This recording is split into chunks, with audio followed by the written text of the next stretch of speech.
Hello guys, welcome to drone academy. நம்ம இன்னைக்கு இந்த வீடியோ பதிவில் இந்திய அரசியலமைப்பு உருவான வரலாறு இதில் இருக்க அவுட் சோர்ஸ் தாங்க பார்க்க போகிறோம். ஸோ நம்ம புக்கை படிக்கிறதுக்கு முன்னாடி இந்த இருக்க அவுட் சோர்ஸை படிச்சுட்டு புக்கை படிச்சுன்னா கொஞ்சம் யூஸ்ஃபுல்லாகவே இருக்குங்க. ஸோ இந்த மாதிரி வீடியோஸ் வந்து பார்த்தீங்கன்னா நம்ம அவுட் சோர்ஸில் இருக்கிறது எல்லாமே தொகுத்து ஒரு பிளேலிஸ்ட்டில் கொடுக்க போகிறோங்க. ஸோ நம்ம டெலகிராம் லிங்க்கில் ஜாயின் பண்ணாதவங்க எல்லாருமே ஜாயின் பண்ணிங்க. இந்த லிங்க் வந்து பார்த்தீங்கன்னா நம்ம டிஸ்கிரிப்ஷன் கீழே கொடுத்துட்றேன், பார்த்துக்குங்க கைஸ். ஸோ நம்ம என்ன பண்ணலாம் பார்த்தீங்கன்னா இந்திய அரசியலமைப்பு உருவான வரலாறு டீட்டெயிலாக பார்ப்போங்க. ஸோ பாருங்கள், இந்திய அரசியலமைப்பு என்ற கொள்கை முதல்ல எந்த நாட்டிலிருந்து உருவாச்சுன்னா அமெரிக்கா என்ற நாட்டில் இருந்தாங்க உருவாச்சு. அந்த கொள்கையே முதல்ல கொண்டு வந்தது அந்த அமெரிக்காக்காரர் தான். அப்பதான் யோசிக்கிறாங்க, நம்ம மாண்டேகோ செம்ஸ்போர்டு இந்திய வரலாற்றுல இந்த ஆங்கிலேயர்களுக்கு கொண்டு வந்த சட்டங்கள்லாம் இருக்கு. அப்ப சட்டங்கள்லாம் அப்பதான் தெரிய ஆரம்பிக்குது. ஸோ அப்ப பாருங்க, 1922ஆம் ஆண்டு காந்தியடிகள், மகாத்மா காந்தியடிகள் என்ன சொல்றாங்கன்னா, இந்தியர்களுக்கு ஒரு தனி அரசியலமைப்பு சட்டத்தை இந்தியர்களே உருவாக்க வேண்டும் என்று சொன்னார். அப்போ இந்தியர்களுக்கான தனி அரசியலமைப்பு சட்டத்தை யார் உருவாக்க சொன்னாரு? இந்தியர்களே உருவாக்க வேண்டிய கருத்தை காந்தி ஃபர்ஸ்டே சொல்லிட்டாருங்க. ஸோ அப்போ பார்த்தீங்கன்னா, இந்தியரால் உருவாக்கப்பட்ட முதல் அரசியலமைப்பு சட்டத்தை உருவாக்கியவர் யாருன்னா நேரு தாங்க. நேரு அறிக்கை அப்படின்னு சொல்லிட்டு அழைப்பாங்க பார்த்தீங்களா, அவர் தான் சொல்லுவாங்க. ஏன்னா சைமன் கமிஷன்லாம் வரும் 1927 அவங்களா 1927 சைமன் கமிஷன் அமைக்கப்படும். அதில் ஒருவர் கூட இந்தியர்கள் இல்லை அப்படின்னு சொல்லிட்டு தான் இது பண்ணுவாங்க. ஆனால் இங்கிலாந்து அரசின் வெளியுறவு அயலுறவு செயலாளர் சொல்வார், பிரிக்கன் ஹெக்ட் என்பவர் என்ன சொன்னா சவால் கொடுக்குறாரு. ஏன்னா நீங்க முடிஞ்ச அரசியலமைப்பை உருவாக்கி காமிங்க அப்படின்னு சொல்லிட்டு சொல்றாரு. அப்பதான் மோதிலால் நேரு களத்துல இறங்குறாருப்பா. களத்துல இறங்கி நேருவின் அறிக்கை அப்படின்னு சொல்லிட்டு ஒரு அறிக்கையை தாக்கல் பண்றாரு. அப்ப 1928ஆம் ஆண்டு பிப்ரவரி 28ஆம் தேதி அனைத்து கட்சி கூட்டமும் காங்கிரஸ் கூட்டியது. அந்த கட்சி கூட்டத்துல இந்திய அரசியலமைப்பு ஒன்று வரைகிறாங்க. அதுல 8 நபர்கள் கொண்ட குழு இருக்குப்பா. எத்தனை நபர்கள் கொண்ட குழு இருக்கு?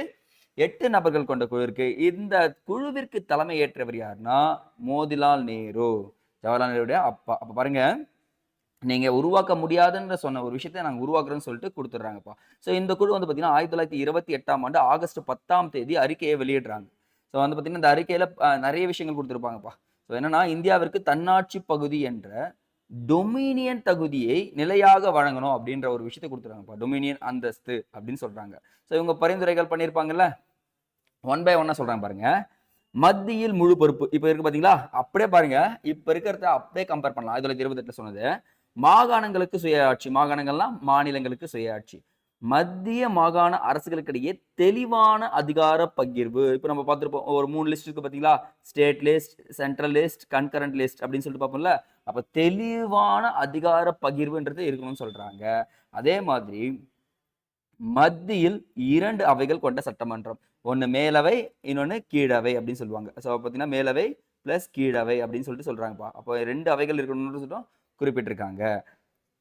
சட்டமன்ற பேரவை மற்றும் மாகாண சட்டப்பேரவைகளுக்கு கூட்டு மற்றும் கலவையான வாக்காளர்கள் தொகுதியுடன் கூடிய தேர்தல் நடைபெறணும் அப்படின்னு சொல்லிட்டு சொல்லியிருக்காங்க. அது மட்டும் இல்லாம மத்திய சட்டப்பேரவையில முஸ்லீம்கள், சிறுபான்மையாக உள்ள மாகாணங்களுக்கு முஸ்லீம்களுக்கு இடஒதுக்கீடு. அப்பவே நேரவே சொல்லிட்டாரு பாருங்க, நீங்க இடஒதுக்கீடுலாம் வந்து நீங்க கேட்டுன்னு இருக்கிறதால நாங்களே என்ன பண்ணிடுறோம், இடஒதுக்கீடு கொடுத்துடுறோம்னு சொல்லிட்டு சொல்றாங்க. அதே மாதிரி இந்துக்கள், அவர்கள் சிறுபான்மையினர் வடமேற்கு எல்லை பகுதி மாகாணங்களுக்கு அவங்களும் என்ன பண்ணிடணும், இடஒதுக்கீடு கொடுத்துடணும்னு சொல்லிட்டு சொல்றாங்க. அப்ப தேர்தலானது எப்படின்னா பொது வாக்களிப்பு முறையும் அடிப்படை முறை உரிமைகளையும் வழங்கப்படுதல் வேண்டும் சொல்லிட்டு சொல்லியிருக்காங்க. அப்ப பாத்தீங்கன்னா இந்த பரிந்துரைகள் எல்லாமே அடுத்த காலகட்டங்கள்ல நம்ம அரசியலமைப்பு நிர்ணய சபை உருவாக்க போதும் பாத்தீங்களா, அப்பவே என்ன ஆகும் பார்த்தீங்கன்னா ஏற்றுக்கொள்ளப்படும் சில பரிந்துரைகள்லாம். இதுதாங்க ஒரு என்டையர் வந்து பார்த்தீங்கன்னா நேரு அறிக்கையுடைய அப்ப பாருங்க, 8 நபர்கள் கொண்ட குழுல மோதிலால் நேரு இருக்காரு. ஆகஸ்ட் 10ஆம் தேதி வெளியிடப்படுகிறது. அதனுடைய பரிந்துரைகள் தெரிஞ்சு வச்சுக்க யூஸ்ஃபுல்லா இருக்கும்.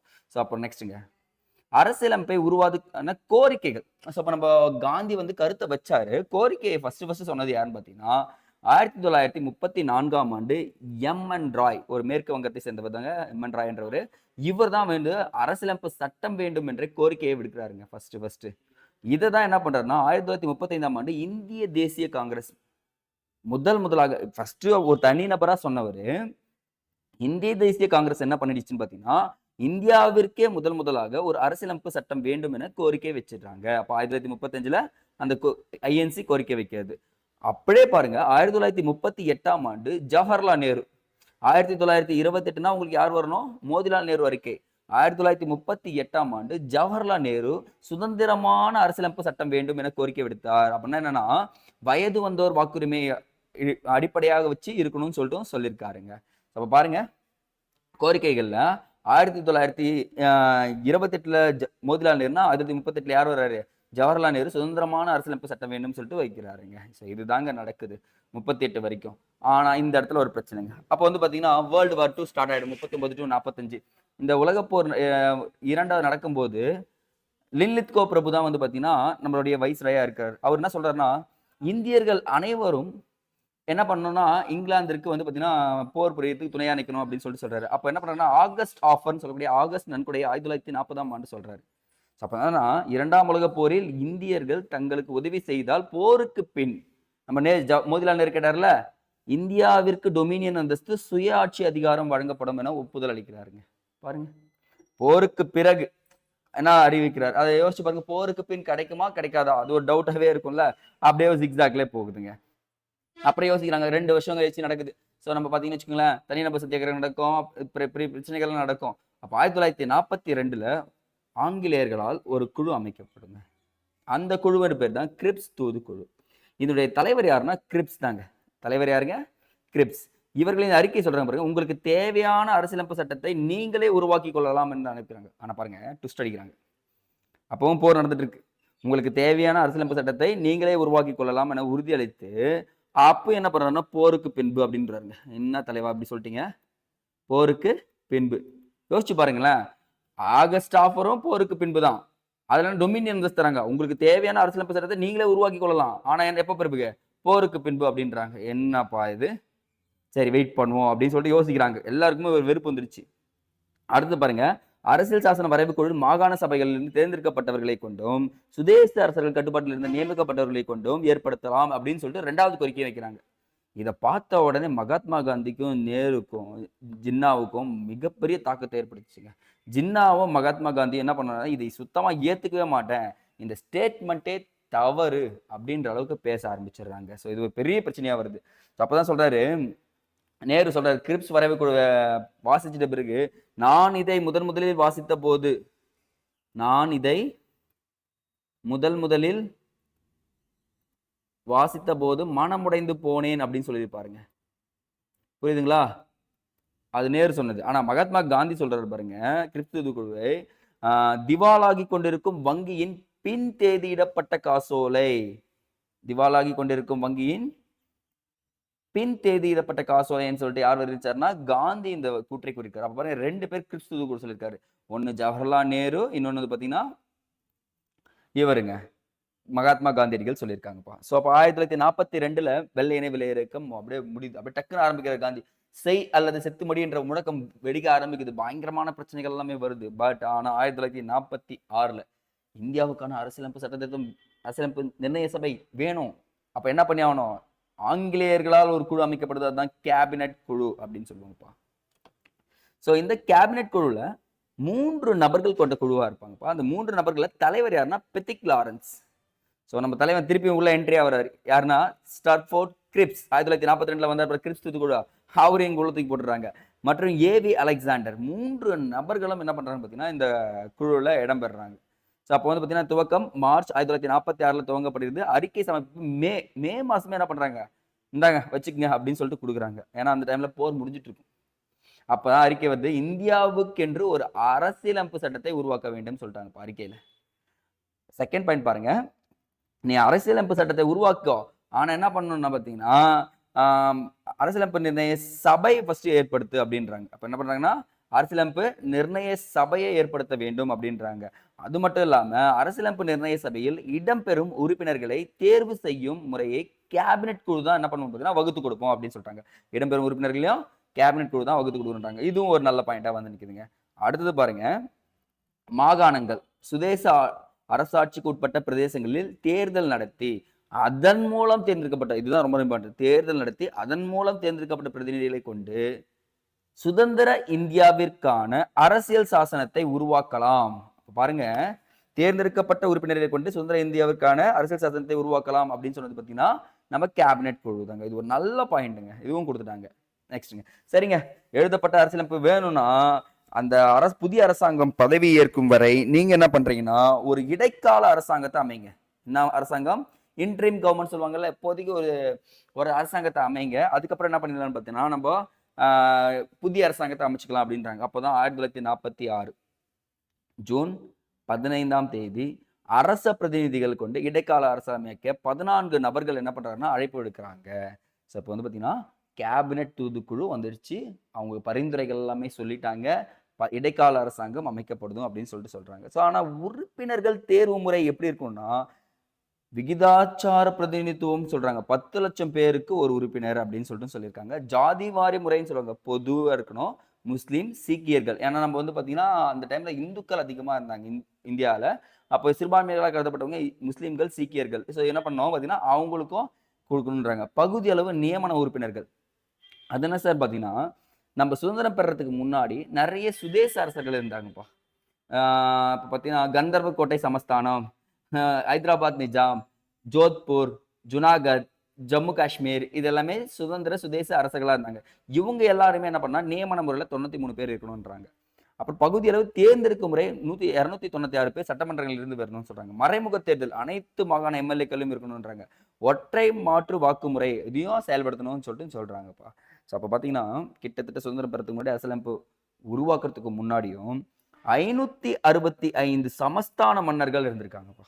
565 சமஸ்தான மன்னர்கள். இதுல 11 பிரிட்டிஷ் இந்திய மாகாணங்கள் அடங்கும். எத்தனைங்க? 11 பிரிட்டிஷ் இந்திய மாகாண பகுதிகளும் இருக்கும். 4 தலைமை ஆளுநர் கட்டுப்பாட்டில் இருந்த இராணுவ பகுதிகள். அந்த இராணுவ பகுதின்னு வச்சுக்கோங்களேன், இராணுவ ஆட்சி அமல்படுத்திடுவாங்க. அந்த இடத்துல ஆளுநர் தான் அவங்க கட்டுப்பாட்டில் வச்சுப்பாங்க. அதுதான் சொல்லியிருக்காங்க. ஸோ அப்போ இறுதியாக அரசியலமைப்பு நிர்ணய சபைக்கு தேர்வு செய்யப்பட்ட மொத்த உறுப்பினர்கள் பார்த்தீங்கன்னா 389 பேர்ல 15 பெண்கள். இதை பத்தி நம்ம டீட்டெயிலாகவே சொல்லுவோம். ஸோ அப்போ பாருங்களேன், அரசியலமைப்பு நிர்ணய சபையில் இடம்பெற்ற முக்கிய தலைவர்கள். ஸோ இடம் பெற்றவர்கள் இருப்பாங்க, இடம் பெறாதவர்கள் இருப்பாங்களா? அந்த டைம்ல ஜவஹர்லால் நேரு, வல்லபாய் பட்டேல், மௌலானா அபுல் கலாம் ஆசாத், எஸ் ராதாகிருஷ்ணன், விஜயலட்சுமி பண்டிட், சரோஜினி நாயுடு இவங்க எல்லாமே இடம் பெற்றாங்க. நமக்கு இடம் பெற்றவர்களை விட இடம் பெறாதவர்களை ஈஸியாக நான் புரிஞ்சுக்கலாம் பாருங்க. மகாத்மா காந்தியும் முகமது அலி ஜின்னாவும் நான் அரசியலமைப்பு நிர்ணய சபையில இடம் பெற மாட்டேன் அப்படின்னு சொல்லிட்டு தெளிவா சொல்லிடுறாங்கப்பா. இதுதான் வந்து பாத்தீங்கன்னா இந்திய அரசியலமைப்பு உருவாக்க வரலாறுல இடம் பெறாத 2 முக்கிய தலைவர்கள், தேச தலைவர்கள். ஏன்னா பாகிஸ்தான தேச தலைவர்னா முகமது அலி ஜின்னா சொல்லுவாங்க, இந்தியாவின் தேச தலைவர் தந்தைனா யார் சொல்லுவாங்க? மகாத்மா காந்தி சொல்லுவாங்க. இவங்க 2 பேரும் என்ன பண்ணிட்டாங்க? அரசியலமைப்பு நிர்ணய சபையில நான் இருக்கவே மாட்டேன் அப்படின்னு சொல்லிட்டு சொல்லிட்டாங்கப்பா. ஸோ அப்போ இந்திய அரசியலமைப்பை அந்த கேபினெட் தூதுக்குழு இருக்கு பார்த்தீங்களா, அவங்க பரிந்துரையின்படி இந்திய அரசியலமைப்பு உருவாக்கப்படுகிறது. நல்லா கவனிச்சுக்கும்பா. யாருடைய பரிந்துரைப்படி தான் வந்து இந்திய அரசியலமைப்பு நிர்ணய சபை உருவாக்கப்படுகிறது அப்படின்னு கேட்டாங்கன்னா கேபினெட் மிஷன். இது மறக்கக்கூடாது. 1946 வந்து கேபினெட் மிஷன் பரிந்துரைப்படி தான் கான்ஸ்டியூஷனல் அசம்பிளி ஸ்டார்ட் பண்றாங்க. ஸோ அரசியலமைப்பு நிர்ணய சபையில மொத்தம் 389 பேர் இருப்பாங்கப்பா. 93 பேர் சுதேச சமஸ்தான பிரதிநிதிகள், 292 பேர் இந்திய பிரிட்டிஷ் மாகாண பிரதிநிதிகள், பிரிட்டிஷ் இந்திய மாகாண பிரதிநிதிகள். ஒரு நபர் வந்து பார்த்தீங்கன்னா பலுஜிஸ்தான். 3 பேர் வந்து பார்த்தீங்கன்னா முதன்மை ஆணையர்கள், டெல்லி, அஜ்மீர், கூர்க். இந்த 3 பகுதியிலிருந்து 3 நபர்கள் வந்து பார்த்தீங்கன்னா இதில் இருப்பாங்கப்பா. முதல் கூட்டம் நடைபெறுது எப்போன்னு பார்த்தீங்கன்னா 1946 டிசம்பர். ஈஸியாக ஞாபகம் வச்சுக்கலாங்க. முதல் கூட்டம் 1946 அரசியலமைப்பு நிர்ணய சபையின் முதல் கூட்டம் ஞாபகம் வச்சுக்கலாம். நடைபெற்ற இடம் டெல்லி. இது கொஷின்ங்க. அரசியலமைப்பு நிர்ணய சபையின் முதல் கூட்டம் எங்க நடைபெற்றதுன்னா டெல்லியில் நடைபெற்றிருக்கு. ஸோ இப்போ என்ன பண்றாங்கன்னா, எப்போ இந்த பிரான்ஸ் நாடுன்னு ஒரு நாடு இருக்கு. அந்த பிரான்ஸ் நாடு என்ன பண்ணுன்னா, மூத்தவர்களை கொண்டு அவைத்தலைவராக தேர்ந்தெடுங்க அப்படின்வாங்க.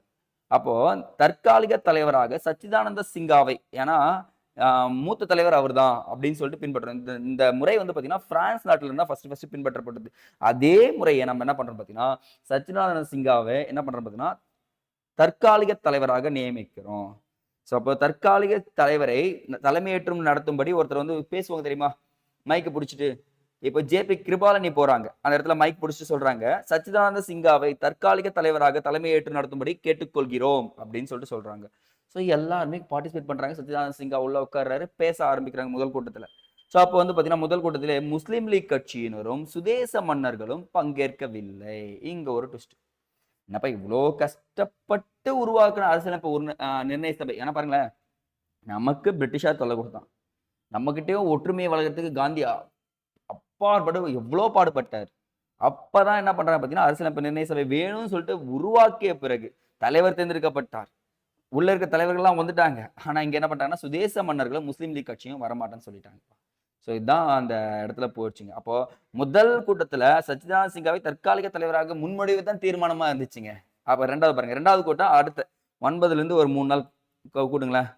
என்ன வருது? 11. டிசம்பர் 11ஆம் தேதி என்ன பண்ணுச்சுன்னா, அடுத்த 3வது நாளே அவனுக்கு தீர்ப்பு குடுக்குறோம்பா அப்படின்னு சொல்லுவாங்கல்ல. 1946ஆம் ஆண்டு 2வது கூட்டம் நடைபெறுதுங்க. அந்த கூட்டத்துல என்ன ஆயிடும்னா, சச்சிதானந்த சின்ஹா வந்து பார்த்தீங்கன்னா, ஒரு குறிப்பிட்ட காலத்துல அவரு இல்லாம நிரந்தர தலைவரா ஒருத்தர் வேணும்னு சொல்லிட்டு, யாருன்னா ராஜேந்திர பிரசாத் வருவாங்க. யாருங்க? ராஜேந்திர பிரசாத். அப்போ அரசியலமைப்பின் நிரந்தர தலைவர்ன்னு கேட்டாங்கன்னா ராஜேந்திர பிரசாத். தற்காலிக தலைவர்ன்னு கேட்டாங்கன்னா சச்சிதானந்தா சின்ஹா அப்படின்னு தெரிஞ்சுக்கணும். 2 துணைத் தலைவர்கள் தேர்ந்தெடுத்திருக்காங்க. 1 எச்.சி. முகர்ஜி, 2வது வி.டி. கிருஷ்ணமாச்சாரி. வி.டி. கிருஷ்ணமாச்சாரி 2 பேரை தேர்ந்தெடுக்காங்க. அரசியலமைப்பின் ஆலோசகராக ஒருத்தர் வராருங்க. பி.என். ராவ். இந்த இடத்துல ட்விஸ்ட். பி.என். ராவ். நம்ம ஆல்ரெடி 1934ல ஒருத்தர் அரசியலமைப்பு வேணும்னு சொல்லியிருப்பாரு. யாருன்னா எம்.என். ராய். இந்த இடத்துல ஆலோசகர் யாருன்னா பி.என். ராவ் தேர்ந்தெடுக்கப்படுறாரு. அப்ப துணைத் தலைவர்கள் 2 பேர் ரொம்ப ரொம்ப இம்பார்ட்டன்ட் கைஸ், நோட் பண்ணி வச்சுக்கோங்க. ஸோ அப்போ இந்த அரசியலமைப்பு நிர்ணய சபையே வருது. அப்ப 1900 பாருங்க 11ல 2வது வாசிப்பு நடந்துச்சு. நல்லா பாருங்க, டைம் லைன் கொடுத்துட்டே வரேன். ஒவ்வொன்றுத்துக்கும் டைம் லைன் இருக்கு. இங்க பாருங்க, டிசம்பர் 9ல முதல் கூட்டம், டிசம்பர் 11ல 2வது கூட்டம். ஆனா 13ல தலைமை உள்ள என்ட்ரி. யாருன்னா ஜவஹர்லால் நேரு. என்னப்பா எல்லாரும் பேசிட்டே இருக்கீங்க, குறுக்க இந்த ஜவஹர்லால் நேரு வந்தா அப்படின்ற மாதிரி தான் உள்ள வராருங்க. உள்ள வந்த உடனே குறிக்கோள் தீர்மானத்தை கொண்டு வர்றாரு. இந்த குறிக்கோள் தீர்மானம் அமெரிக்கா நாட்டில் அரசியல் சட்டத்தை பின்பற்றி கொண்டு வரப்பட்டதுங்க. ஏன்னா இந்த குறிக்கோள் தீர்மானம் நிறைவேற்றப்பட்ட ஆண்டு, ஆனா கொண்டு வந்தது டிசம்பர் 13 தான். ஆனா அது கொண்டு வந்துட்டாரு. என்ன சொல்றாருன்னா நிறைய விஷயங்கள் சொல்லியிருப்பாருங்க. ஃபார் எக்ஸாம்பிள் பாருங்களேன், 1946ல கொண்டு வந்தது 1947 ஜனவரி 22 தான் இந்த குறிக்கோள் தீர்மானம் நிறைவேற்றப்படும். பின்னாளில் இது என்ன ஆகுதுன்னா முகவுரையாக, இப்ப பிரியாம்பல்னு சொல்றோம் பாத்தீங்களா, முகவுரையாக என்ன பண்ணா தேர்வு செய்யப்பட்டது அப்படின்னு சொல்லிட்டு சொல்றோம். அப்போ பிரியாம்பல் என்ற ஒரு விஷயத்தை ஜவஹர்லால் நேரு தான் வந்திருக்காருன்னு சொன்னாங்க. அப்ப பாத்தீங்கன்னா 42வது சட்ட திருத்தம் 1976. அதுக்கப்புறம் வரவங்க என்ன பண்றாங்க, சமதர்மம், சமய சார்பின்மை, ஒருமைப்பாடு என்ற புதிய 3 சொற்களை என்ன பண்றாங்க பாத்தீங்கன்னா இந்த இடத்துல சேர்க்கிறாங்க. அப்போ முகவுரை எப்படி தான் தொடங்குதுன்னா, இந்திய மக்களாகிய நாம் என்ற சொல்லுடன் இந்திய அரசியலமைப்பின் முகவுரை தொடங்குகிறது. அப்ப என்ன சொல்றாங்கன்னா முகவுரையில, இறையாண்மை மிக்க, சமதர்மம், சமய சார்பற்ற, ஜனநாயக குடியரசு அப்படின்னு சொல்லிட்டு ஒரு 5 வார்த்தைகளை முகவுரையில இன்னும் ஆட் பண்றாங்க. பாருங்க, இறையாண்மை மிக்க, சமதர்மம், சமய சார்பற்ற, ஜனநாயக குடியரசு. இது வந்து பாத்தீங்கன்னா குரோனாலஜிக்கல் ஆர்டர்ல கேட்பாங்கப்பா. இதுவும் நீங்க என்ன பண்ணக்கூடாது, மிஸ் பண்ணக்கூடாது, நோட் பண்ணுங்க. அப்ப முகவுரைன்ற ஒரு விஷயம் நம்ம தலைவன் ஜவஹர்லால் நேரு தான் வந்துச்சு. அப்ப குரோனாலஜிக்கல் பாருங்க, முதல் கூட்டம் 9, 2வது கூட்டம் 11, அடுத்து குறிக்கோள் தீர்மானம் டிசம்பர் 13, 46. ஆனா அது எப்ப நடைமுறைக்கு வந்தது, 47 ஜனவரி 22ஆம் தேதி நடைமுறைக்கு வந்தது. அப்படி தெரிஞ்சுங்க. இப்பதான் 47வது வருஷம், மார்ச் 24. கவர்னர் ஜெனரல் ஒருத்தர் உள்ள என்ட்ரி ஆகிறாரு, மவுண்ட் பேட்டன் அப்படின்னு சொல்லுவாங்க, மவுண்ட் பேட்டன். ஸோ இவர் வந்த உடனே ஒரு திட்டத்தை அறிவிக்கிறாங்க. எப்பவுமே ஒரு தலைவர் வந்தா ஒரு ஸ்பீச் கேட்பாங்க, இல்லைன்னா எதனா திட்டத்தை கொண்டு வருவான்னு பார்ப்பாங்க. அப்பதான் நம்ம ஜனாதிபதி வந்து ஜூன் 3 திட்டத்தை வெளியிடுறாரு. ஏன்னா அரசியலமைப்பு நிர்ணய சபையின் முதல் கூட்டத்தில் யார் பங்கேற்கல, முஸ்லீம் லீக்கும் பங்கேற்கல, சுதேச அரசர்களும் பங்கேற்கல. அப்பதான் ஜூன் 3 திட்டத்தை வெளியிட்டவர் யாருன்னா மவுண்ட் பேட்டன். இந்தியா பாகிஸ்தான் என்ற 2 நாடுகளாக பிரிக்கப்படும் என அறிவிப்பே ஜூன் 3 திட்டம். அவ்வளவுதாங்க. என்ன சார் சொல்றீங்க, இது சொல்லுவார் எஸ் ஜே சூர்யா, என்ன சொல்றீங்க அப்படின்னு சொல்லிட்டு அந்த மாதிரி தாங்க வந்துச்சு. இந்தியா பாகிஸ்தான் பிரிக்கப்படும் என்று தான் வந்துச்சு. அப்ப என்ன ஆகுதுன்னு பாத்தீங்கன்னா, ராட்க்ளிஃப் அப்படின்ற ஒருத்தர் கூப்பிடுறாரு. இந்த ஸ்டோரி தெரிஞ்சுங்க. ராட்க்ளிஃப் எல்லை கோடு அப்படின்ற ஒரு கோடை வரைகிறாருங்க. அவருக்கும் இந்தியாவுக்கும் சம்பந்தமே கிடையாது. வந்து நீ எல்லை கோடை வரி அப்படின்றாரு. இவர் என்ன பண்றாருன்னா, மேற்கு பாகிஸ்தான், புரியுதுங்களா, இங்க பாருங்க, மேற்கு பாகிஸ்தான், கிழக்கு பாகிஸ்தான் சொல்லிட்டு சென்டர்ல இந்தியாவை வச்சுட்டு போயிடுறாரு. இது என்னடா இந்தியாவுக்கு வந்த கொடுமைன்னு ஆயிடுச்சு. இங்க ஒரு பங்காளி, இங்க ஒரு பங்காளின்ற மாதிரி நமக்கு. அப்ப என்ன ஆயிடுச்சுன்னா, பிரச்சனைகள் பெருசாகுமா 2 பக்கமும் இருந்தா? ஒரே நாடு பாகிஸ்தான் கொடுத்துருக்கலாமா? இவன் என்ன பண்றாரு, மேற்கு பாகிஸ்தான், கிழக்கு பாகிஸ்தான் சொல்லிட்டு பிரிச்சுட்டு போயிடுறாங்க. இத இஸ்லாமிய தலைவரான ஜின்னா, அப்ப ஜின்னா என்ன பண்றாருன்னா, ஓகே அக்செப்டட் அப்படின்னு சொல்லிட்டு சொல்லிடுறாருங்க. அப்ப பாருங்க, ஜூன் 3 திட்டத்துக்கு பிறகு சுதேச மன்னர்களும் முஸ்லிம் லீக் கட்சியும் அரசியல் நிர்ணய சபையில் இணைந்தனர். இது இப்படி கேட்கலாமா பாருங்க கொஸ்டின். அரசியலமைப்பு நிர்ணய சபையில் இணைவதற்கு காரணமான திட்டம், முஸ்லீம் லீக் இணைவதற்கு காரணமான திட்டம்னா என்ன சொல்லலாம், நம்ம மவுண்ட் பேட்டன் திட்டம் அப்படின்னு சொல்லி சொல்றாங்க. அப்போ இப்பதான் ஜூன் 3 திட்டத்துக்கு பிறகு தான் வராங்க 1947. அப்போ இந்திய விடுதலை சட்டம் இங்கிலாந்து பாராளுமன்றத்தில் தாக்கல் செய்யப்படுது ஜூலை 4, 1947. அதுக்கப்புறம் இந்திய விடுதலை சட்டம் நிறைவேற்றப்பட்டது ஜூலை 18, 1947. ஒரு வழியா என்ன ஆயிடுச்சுன்னு பார்த்தீங்கன்னா நமக்கு விடுதலை கொடுக்குறேன்னு சொல்லிட்டாங்க. ஆல்மோஸ்ட் விடுதலை வந்துடுச்சுங்க. அப்போ விடுதலை வந்த உடனே ஆனால் நம்ம என்ன ஒரு விஷயத்த பாதியிலே பெண்டிங் வச்சுருக்கோமே, என்னது?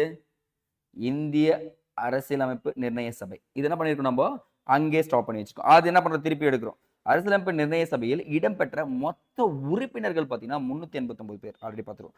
இதில் 90 பேர் விலகிட்டாங்க. என்னங்கப்பா, ஏன்னா பிரிக்கப்பட்டதா இந்தியா பாகிஸ்தானோ. 90 பேர் எந்த நாட்டை சேர்ந்தவர்னா பாகிஸ்தான் நாட்டை சேர்ந்தவர்கள்.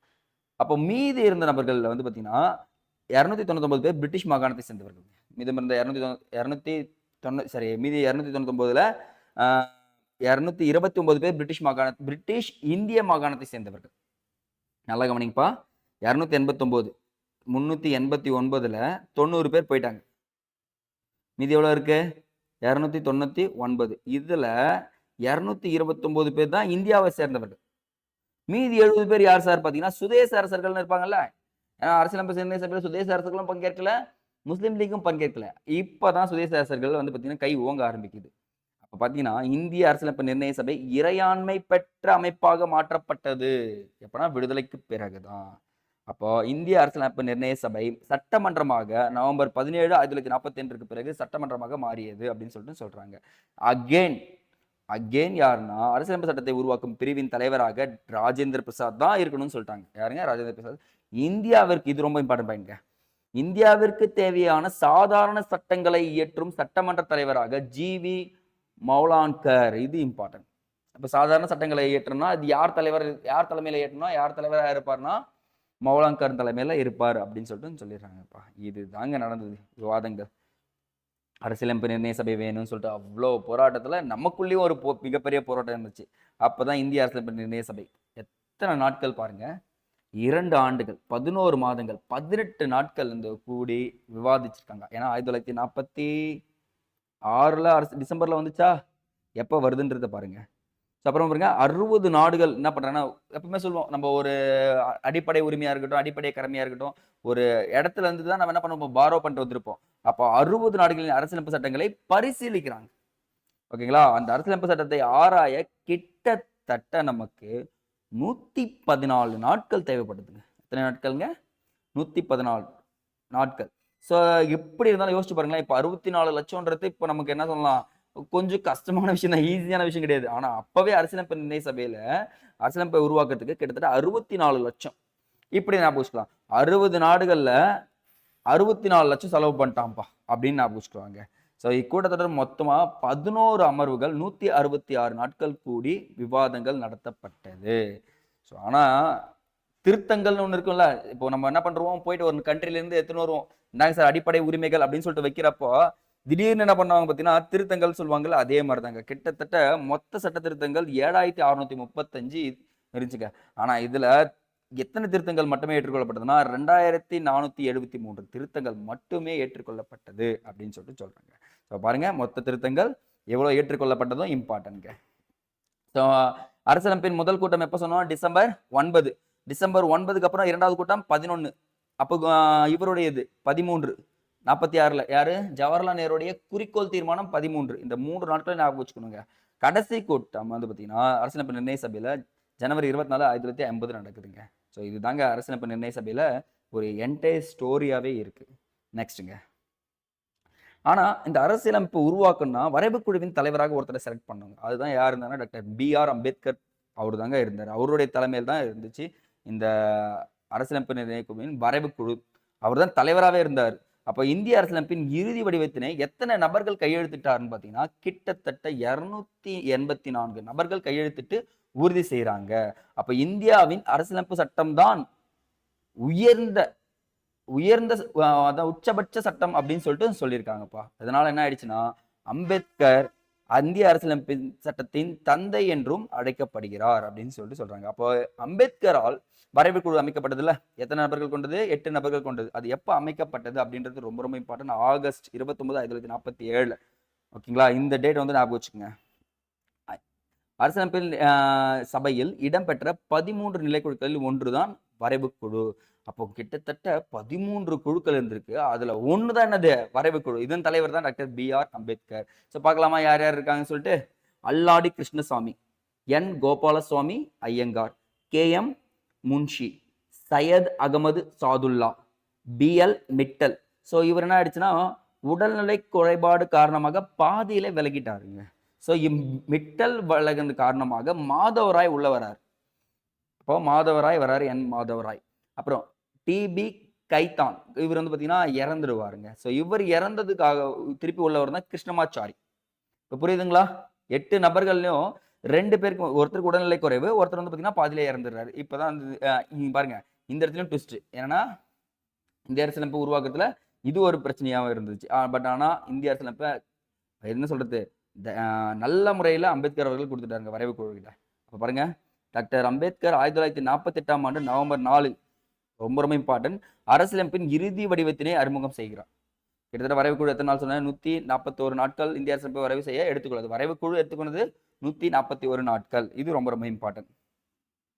ஸோ முதல் வாசிப்பு சொல்லுவாங்கல்ல சார், ஒரு பேப்பர் கொடுத்துட்டான்னு வச்சுக்கோங்களேன், ஒரு அரசியலமைப்பு சட்டத்திட்டம் வந்துச்சுன்னா முதல் வாசிப்பு, 2ஆம் வாசிப்பு, 3ஆம் வாசிப்பு இருக்குங்க. ஸோ அந்த மாதிரி முதல் வாசிப்பு வந்து பார்த்தீங்கன்னா 1948 நவம்பர் 9ஆம் தேதி என்ன பண்றாங்க பார்த்தீங்கன்னா, அரசியலமைப்பு சட்டத்தின் விவாதத்தினை முதல் வாசிப்பு ஸ்டார்ட் பண்றாங்க. இந்த மாதிரி 60 நாடுகள்ல இருந்து எடுத்திருக்கோம், 64 லட்சம் செலவு பண்ணோம், அடிப்படை உரிமைகள், அடிப்படை கடமைகள், சரி அடிப்படை கடமைகள் வரல, அடிப்படை உரிமைகள் பத்தி சொல்லியிருப்பாங்க, குடியுரிமை பத்தி சொல்லியிருப்பாங்க, நிறைய விஷயங்கள் சொல்லியிருப்பாங்க. ஸோ ஓகே ஓகே அக்செப்ட் பண்ணிக்கிறேன்றாங்க. அடுத்த பாருங்க, நவம்பர் 15 2வது வாசிப்பு வருது. தொடங்கி நவம்பர் 15 தொடங்கி அடுத்து பாருங்க 1949 அக்டோபர்ல தான் முடியுது 2வது வாசிப்பு. யோசிச்சு பாருங்க. அதுக்கப்புறம் 1947 நவம்பர்ல திருப்பி என்னன்னா 3வது வாசிப்பு நடைபெறுது. அப்போ 3 வாசிப்பு நடைபெறுது, நல்லபடியா முடியுது.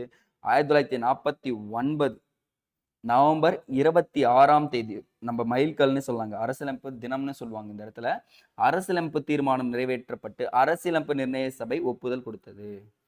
அப்ப என்ன பண்றாங்கன்னா, அரசியலமைப்பு நிர்ணய சபை அரசியலமைப்புக்கு ஒப்புதல் கொடுத்துறாங்கப்பா. அப்போ எத்தனை திருத்தங்கள் முன்வைக்கப்படுது அதெல்லாம் நான் சொல்லிட்டேன், எத்தனை நபர்கள் கையெழுத்து போட்டாங்கன்றது சொல்லிட்டேன்.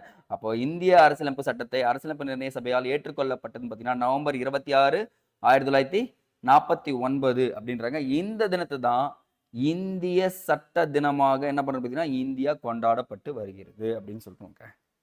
நெக்ஸ்ட்டுங்க, இந்திய அரசியலமைப்பு சட்டத்தில் இடம்பெற்றவை உருவான போதுங்க. ஸோ உருவான போது சில ஆர்டிகல்ஸ்லாம் இருக்கும், சில பாகங்கள் இருக்கும், சட்டப்பிரிவுகள் இருக்கும், அட்டவணைகள் இருக்கும். ஸோ ஃபர்ஸ்ட் வரும்போது 22 பாகங்கள், 395 சட்டப்பிரிவுகள், 8 அட்டவணைகள் இருந்துச்சுங்க. ஸோ இப்போ டில் 2025-26 பாருங்களேன், 25 பாகங்கள், 449 பிளஸ் அப்படின்னா ஒரு 450க்கு மேல சட்டப்பிரிவுகள் இருக்கு, 12 அட்டவணைகள் இருக்குங்க. எத்தனை அட்டவணைகள்?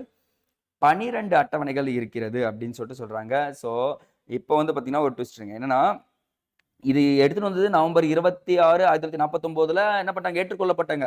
நடைமுறைக்கு வரணும்ல, நடைமுறைக்கு வந்த நாள் வந்து பார்த்தீங்கன்னா ஜனவரி 26, 1950. இந்த நாளை தான் நம்ம என்ன பண்ணுறதுன்னா ரிப்பப்ளிக் டே, குடியரசு தினமா கொண்டாடிட்டு வரும் அப்படின்னு சொல்லிட்டு சொல்றாங்க. அப்போ அரசியலமைப்பு சட்டத்தை ஏற்றுக்கொள்ளப்பட்ட போது நவம்பர் 26 15 சரத்துகள் நடைமுறைக்கு வந்துச்சுங்க. என்னென்ன சரத்துகள்னு சொல்றேன், நோட் பண்ணி வச்சுங்க. சட்ட பிரிவுகள், அந்த உறுப்புகள் சொல்லுவாங்கல்ல, அந்த மாதிரி 5, 6, 7, 8, 9 இது எல்லாமே குடியுரிமை பற்றதா. அப்ப குடியுரிமை என்பது அரசியலமைப்பு ஏற்றுக்கொள்ளப்பட்ட நாளான அப்பவே நடைமுறைக்கு வந்துச்சு. குடியரசுத் தலைவர் நியமனம் அதுவும் வந்துச்சு, தேர்தல் ஆணையம் 324 அதுவும் வந்துருச்சுங்க, வரையறைகள் அதுவும் வந்துச்சு, விளக்கங்கள் கொடுத்தாங்க வந்துருச்சுங்க. சில ஆர்டிகல்ஸ் நீக்கப்பட்டதுங்க, 379, 380, 388, 391 இதெல்லாமே என்ன பண்ணிட்டாங்க, நீக்கிட்டாங்க. பிரச்சனைகளுக்கு தீர்வு காணும் குடியரசுத் தலைவரின் அதிகாரம் அதுவும் நடைமுறைக்கு வந்துச்சு. இப்ப எதனா பிரச்சனை 392 பிரகாரம் பிரச்சனைகளுக்கு தீர்வு காணத்துக்கு அவருக்கு அதிகாரம் கொடுக்கப்பட்டிருக்கு. இப்ப எல்லாமே திருத்திட்டாங்க. அதுக்கப்புறம் பாருங்க, குறுகிய கால தலைப்புகள்னு சொல்லிட்டு 393ல வந்துருச்சுங்க. குறுகிய காலத்துல சில சில தலைப்புகள் கொடுப்பாங்கப்பா. ஸோ இதுதான் கொடுத்துருக்காங்க. அப்போ 1950 ஜனவரி 24 நம்மளுடைய நாட்டின் முதல் ஜனாதிபதி யாரு? குடியரசுத் தலைவர் தாங்க, ராஜேந்திர பிரசாத். இந்த ராஜேந்திர பிரசாத் நம்ம ஆல்ரெடி பார்த்திருப்போம், அரசியலமைப்பு நிர்ணய சபையின் நிரந்தர தலைவர்ல இவர் தான் ஃபர்ஸ்ட் வருவாருங்க. அப்போ பார்த்தீங்கன்னா சுதந்திரத்துக்கு பிறகு அரசியலமைப்பு தலைவராக இருந்தவர் பாருங்க. சுதந்திரத்துக்கு முன்பு சுதந்திரம் ஆயிடுச்சு இருந்தது, பிறகு அரசியலமைப்பு நிர்ணய சபையின் தலைவராக இருந்தவர் யாருன்னா ஜே.பி. கிருபாலினி. ஏன்னா இவர் வந்து பார்த்தீங்கன்னா ஜனாதிபதியாக வந்துட்டு பிறகு ஜே.பி. கிருபாலினி தான் வந்து பார்த்தீங்கன்னா அவங்க தலைமை ஏற்று நடப்பாங்க. ஆனா ஜனவரி 26க்கு பிறகு நடைமுறைக்கு வந்துருச்சு அரசியலமைப்பு நிர்ணய சபை மூலமா என்ன ஆயிடுச்சு, அரசியலமைப்பு சட்டம் ஏற்றுக்கொள்ளப்பட்டது. அப்ப என்ன இருக்குன்னா அரசியலமைப்பு நிர்ணய சபை அந்த இடத்துல பேசினாங்கல்ல, அந்த இடத்த இந்திய பாராளுமன்றமாக மாற்றிட்டாங்க. அப்ப இந்திய பாராளுமன்றம் என்ற கட்டிடம் அரசியலமைப்பு நிர்ணய சபை இருந்துச்சு பார்த்தீங்களா, அந்த இடத்துல தான் இருந்திருக்குன்றாங்க. Okay guys. ஸோ இது வரைக்கும் வந்து பார்த்தீங்கன்னா, இந்திய அரசியலமைப்பு உருவான விஷயங்கள நான் லைன் பை லைன் குடுத்துட்டேன். இதுக்கப்புறம் சார் தேசிய கொடி, தேசிய கீதம், தேசிய பாடல், தேசிய சின்னம் அப்படின்னு சொல்லிட்டு நெறைய விஷயங்கள் இருக்கு. அந்த 1950லயே நெறைய விஷயங்கள் எடுத்துப்பாங்கப்பா. ஸோ பாருங்க, தேசிய கொடி, தேசிய கீதம், ஃபர்ஸ்ட் தேசிய கொடி ஜூலை 22 ஏற்றுக்கொள்ளப்படுது. தேசிய கீதம் வந்து பார்த்தீங்கன்னா, ஜனவரி 24, 1950 ஏற்றுக்கொள்ளப்பட்டது. தேசிய பாடல் ஜனவரி 24, இப்ப 2/24 வந்துச்சு பாருங்க. தேசிய கீதமும் தேசிய பாடலும் ஜனவரி 24. தேசிய சின்னம் 26, 2 நாள் கழிச்சு என்ன பண்றாங்க? தேசிய சின்னம் 26. நம்ம ரிபப்ளிக் டே ஆச்சுல, அப்பவே ஏத்துட்டாங்க. அடுத்தது பாருங்க, உச்சநீதிமன்றம் அடுத்த 2 நாள் கழிச்சு 28. தேர்தல் ஆணையம் 25 முடிஞ்சுச்சுங்க. இப்ப தேர்தல் ஆணையத்தை பத்தி பார்த்தீங்கன்னா, இப்ப கரண்ட் இஷ்யூஸ்ல எடுத்தீங்கன்னா, நம்ம வாக்காளர் தினத்தை அப்படிதான் கொண்டாடுறோம். அப்ப இந்திய தேர்தல் ஆணையம் உருவானதுன்னா வாக்காளர் தினமா கொண்டாடப்பட்டு வருகிறது அப்படின்னு சொல்றாங்க. ஸோ அரசியலமைப்பு நிர்ணய சபையா அரசியலமைப்பு சட்டம் ஏற்றுக்கொள்ளப்பட்டது. ஆனா ஒருத்தர் கைப்பட எழுதியிருப்பாருங்க. பிரேம் பிஹாரி நரேன் ரைடஜா அப்படின்றவர் தான் வந்து பார்த்தீங்கன்னா, இத்தாலி பாணியில் அவருடைய கைப்பட எழுதுன்னு தான் இந்த அரசியலமைப்பு சட்டம் சொல்றாங்க. இந்த அரசியலமைப்பின் உண்மையான பிரதிகள் வந்து பார்த்தீங்கன்னா, இந்தி மற்றும் ஆங்கிலம் நாடாளுமன்ற நூலகத்தில் ஈலியம் வாயு நிரப்பப்பட்ட பேழையில் என்ன பண்றாங்க பார்த்தீங்கன்னா இருக்குங்க. ஸோ இதை மட்டும் நீங்க பார்த்துட்டாலே போதுங்க. அப்ப என்ன பண்றேன்னா, அரசியலமைப்பு உண்மையான பிரதிகள் இந்தி மற்றும் ஆங்கிலத்தில் ஈலியம் வாயு இது பார்த்து வச்சுக்கோங்க. ஸோ வந்து பார்த்தீங்கன்னா மற்றது எல்லாமே ரைட்டு. சரிங்க சார். 1950 ஜனவரி 26 அரசியலமைப்பு நடைமுறைக்கு வந்ததுக்கு காரணம் என்ன சார் அப்படின்னு பார்த்தீங்கன்னா, நம்ம நல்லா ஞாபகம் இருக்கு. 1927ஆம் ஆண்டு சைமன் கமிஷன் அமைக்கப்படுங்க. 1928ஆம் ஆண்டு சைமன் கமிஷன் இந்தியாவுக்கு வருகை தரும். அப்போ அதுல ஒருத்தர் கூட இந்தியாவில் இடம் பெற்றிருக்க மாட்டாங்க. அப்பதான் என்ன நடக்கும் பார்த்தீங்கன்னா, லாகூர் நல்லா ஞாபகம் வச்சுங்க. இந்த இடங்க லாகூர் அப்படின்ற ஒரு பிளேஸ்ங்க. அந்த இடத்துல லாலா லஜ்பத் ராய் ரொம்ப ஃபேமஸான ஒரு தலைவர். அவர் என்ன பண்ணுவார் பார்த்தீங்கன்னா, தடியடி நடத்தப்பட்டு குறுகிய காலத்துல இறந்து போயிடுவார். இதுக்கு பழி தீர்ப்பார் பகத்சிங்ன்றவர். பட் ஆனா அந்த லாகூர்ல 1929 காங்கிரஸ் மாநாடு நடக்குங்க. ஜவஹர்லால் நேரு என்ன பண்ணுவார்னா, அந்த லாகூர்ல குதிரை மேல ஏறி போவார். குதிரை மேல ஏறி போயிட்டு தேசிய கொடியை ஏற்றுவார். ஏன்னா அந்த இந்திய தேசிய காங்கிரஸ் வந்து பாத்தீங்கன்னா 1929 டிசம்பர் மாசம் தான் நடக்கும் அந்த கூட்டம். அப்ப சொல்றாரு, ஒரு தீர்மானத்தை கொடுக்குறாரு. 1930 ஜனவரி 26 என்ன பண்றாங்கன்னா, நம்ம சுதந்திரம் பெற்ற நாளா அறிவிச்சிருங்க அப்படின்னு சொல்லிட்டாருங்க. அப்பவே என்ன பண்ணாரு, தேசிய கொடியை ஏத்தி சுதந்திரம் பெற்ற நாளுன்னு சொல்லிட்டாருங்க. அந்த நினைவு கூறும் ஜனவரி 24 தான் இப்ப என்ன பண்றோம்னா, நம்ம ரிபப்ளிக் டேவா கொண்டாடிட்டு இருக்கோம். இதுதான் அந்த ஸ்டோரி. இங்க கொடுத்துருக்காங்க பாருங்க. லாகூரில் ஜவஹர்லால் நேரு தலைமையில் நடைபெற்ற இந்திய தேசிய காங்கிரஸ் மாநாட்டில் முழு சுயராஜ்யம் அடைவதை குறிக்கோளாக தீர்மானிக்கப்பட்டு, அப்பவே என்ன பண்ணாங்க, சுதந்திர நாளும் அறிவிச்சிட்டாங்க. அதுக்கப்புறம் வந்து பாத்தீங்கன்னா, அந்த நாள் தான் இப்போ வரைக்கும் நம்ம என்ன பண்றோம், இந்திய அரசியலமைப்பு நிர்ணய சபை ஏற்றுக்கொள்ளப்பட்ட நாள்னு சொல்றோம், ரிபப்ளிக் டேன்னு சொல்லிட்டு இருக்கோங்க. ஸோ இவ்வளோதாங்க என்டையர் ஸ்டோரியுமே. அப்போ இந்திய அரசியலமைப்பு உருவான வரலாறு, யார் யாரெல்லாம் என்னென்ன விஷயங்கள் செஞ்சிருக்காங்க, யார் யாரெல்லாம் இடம் பெற்றிருக்காங்க, ஸோ அது எல்லாமே முதல் கருத்தை கூறியவர்கள் யாரு, நம்ம சவால் விடுத்தது யாரு, அவங்க சவாலையே நம்ம என்ன பண்ணியிருக்கோம், முறியடிச்சு நம்மளால இந்திய அரசியலமைப்பு உருவாக்கப்படும் அப்படின்னு சொல்லியிருக்கோம். அது மட்டும் சொல்லியிருக்கேன். மொத்தம் எவ்வளோன்னு சொல்லிட்டு எக்கச்சக்கமான இன்ஃபர்மேஷன் எழுதிருக்குங்க. ஸோ இது எல்லாத்தையுமே என்ன பண்ணுறீங்கன்னா நோட் பண்ணி வச்சுங்க. கண்டிப்பாக உங்களுக்கு எக்ஸாம்ஸ்க்கு போகிறப்போ யூஸ்ஃபுல்லாக இருக்கும். ஸோ கைஸ், நான் ஒன்று சொல்கிறேன், நல்லா தெளிவாக கவனிச்சுங்க. ஸோ அவுட் சோர்ஸ்ன்றதை நம்ம என்ன பண்ணுறது, தேடி தேடி போக தேவையில்ல. ஒரே ஒரு லிங்க் கிளிக் பண்ணுறீங்க, அந்த லிங்க்ல போய் ஜாயின் பண்ணுறீங்க. அழகாக இந்த ஒரு வீடியோ பதிவை முழுசாக பாருங்கள். பார்த்துட்ட பிறகு நோட்ஸ் எடுத்து வச்சுங்க. கண்டிப்பாக இது உங்களுக்கு தேர்வுக்கு போகிறப்போ ஸோ இவ்வளோ தானா அப்படின்ற ஒரு விஷயத்த ஒரு ஞாபகம் வச்சுக்கும், ஒரு கான்ஃபிடென்ட் லெவலில் கொடுக்கும்ன்றத சொல்லிடுறேங்க. ஸோ ஓகேங்க, திரும்பவும் சொல்கிறேன், டிஸ்கிரிப்ஷன் லிங்க் கீழே நம்ம டெலிகிராம் சேனல் லிங்க் தரேன், ஜாயின் பண்ணிக்கோங்க. ஸோ ஓகே, அடுத்த ஒரு அவுட் சோர்ஸில் சந்திப்போம். தேங்க்யூ.